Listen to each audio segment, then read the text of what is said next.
doing another insightful work today. Before we start, I kindly request you to put your phones on silent mode, please. It's customary to begin our Business Forward event every year with a recap video that provides an overview of the current economic landscape in Egypt. In the past editions of Business Forward, we hosted discussion panels featuring economists, academics, policymakers, thought leaders who discussed the current challenges facing the economy, such as devaluation, the public debt, the crowding out of the private sector, and the need for urgent fiscal, monetary, and institutional reforms. This year, we're going to focus more on how businesses are managing these challenges, how are they navigating these challenges, and how they manage nevertheless to find some breakthroughs and continue and sustain within businesses. This will be discussed in the panel 1 of our event today.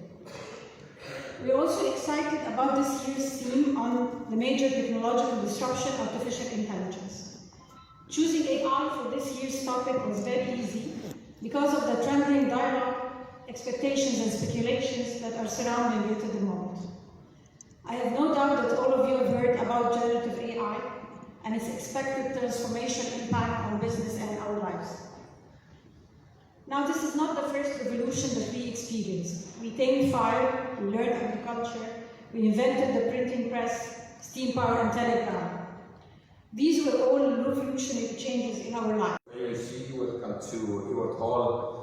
Welcome to all the alumni present here today to one of the most likable locations in an agency, Ewart Hall. Colleagues, friends, alumni, faculty members, distinguished guests.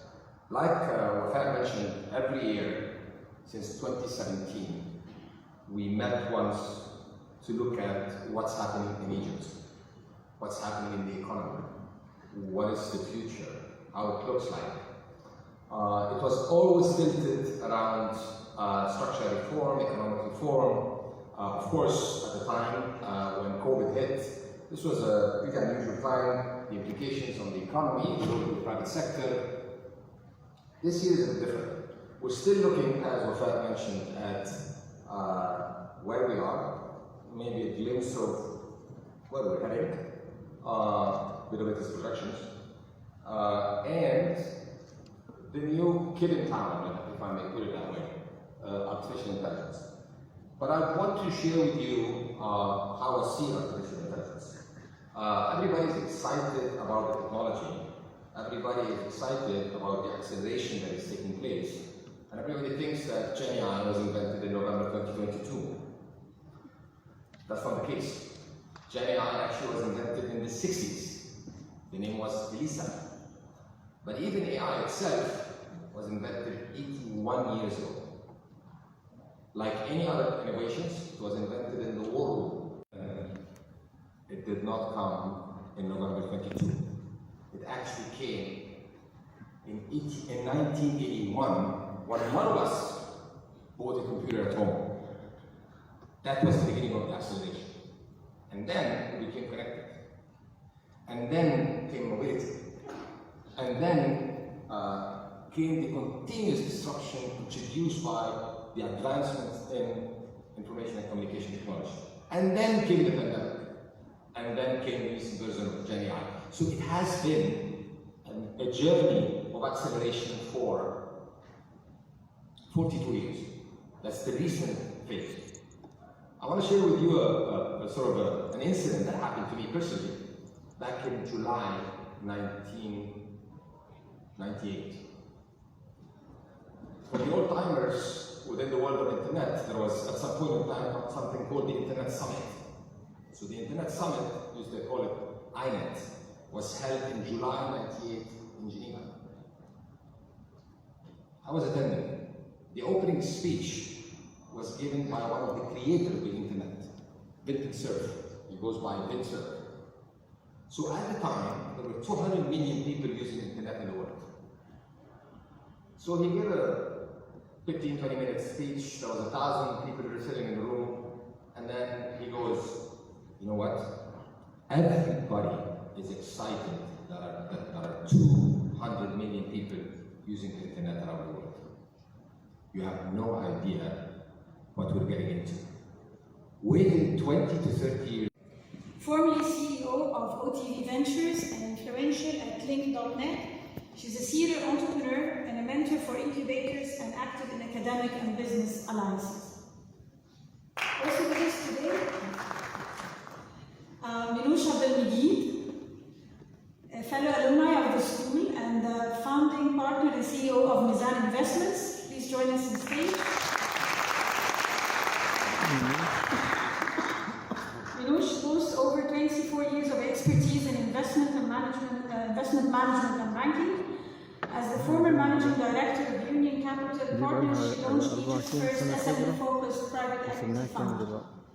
Minouche is a certified corporate director, independent board member of HC Securities, and actively contributes to the Cairo Angel Syndicate Fund. She's recognized on Forbes' Most Powerful Women in Africa since 2011, and the World Economic Forum Young Global Leader committed to governance, sustainability, and value creation in the financial sector. Last but not least, Mr. Omar Sheneti. Please welcome Mr. Omar on stage. Mr. Omar is the managing partner at Zila Capital and is a seasoned financial expert with a background in investment banking. He holds a global executive MBA and a Master of Laws in International Financial and Commercial Law, and is a co-founder of the House of Wisdom Foundation, actively providing analysis on economic issues in the Middle East in a number of publications. He serves as an adjunct faculty at the American University in Cairo and the University of London at AAST in Cairo. Mindset needs to better serve the SME in the sector. So these are kind of my two answers onto as pivots. As startups, definitely merging the startup practice with there are a lot of mergers and consolidations that are happening. It started a year and a half ago. Maxab, one of the biggest players, consolidated with the Kenyan startup. You have Organise, a leading edtech, consolidating with a Kuwait startup. So this trend will continue, and it's very beneficial, by the way. I see it as an extremely beneficial trend that started, and hopefully will continue. Yeah. Thank you very much. Yes, Minouche, can you list for us the actions that you can deal with our challenges? So I think we kept hearing the term agility a lot during the pandemic. I think that Egypt needs to keep repeating that word extensively, and it's important for businesses to be agile because of the number of challenges that, multiple challenges actually, that businesses have been facing. I think the second point is extremely important, diversifying the sources of revenue, just as Omar was mentioning. And this is something that, as a private equity investor, we always encourage businesses to do it. And for people who have been in Egypt in 2022 and 2023, we know that it will be a great relief. So on the short term, it's a no-brainer. It's going to be very good for the coming 2 years. Afterwards, I would borrow what Keynes said in the long run and all that. So I'm not sure what's going to happen in the long run. If we stay with the same economic policies, we'll probably be in the same economic situation a few years later on. If we change course, as the Prime Minister has promised in his speech, which I would hope that he would do so, and the cabinet, the central bank, and all the related parties, if we really change course, we will probably be in a different situation. But as I said, there is a political side, and it's very clear, but it's not clear the details about it. So I don't know about that. The economic side, I think on the short term, there's a relief. On the business side, there are definitely beneficiaries in the real estate sector, there are beneficiaries in the many commodity sector, in the pharma, which have huge backlog of inputs they will work. But as I said, I think to be able to make comprehensive judgment, we need a couple of weeks, not a couple of months. So from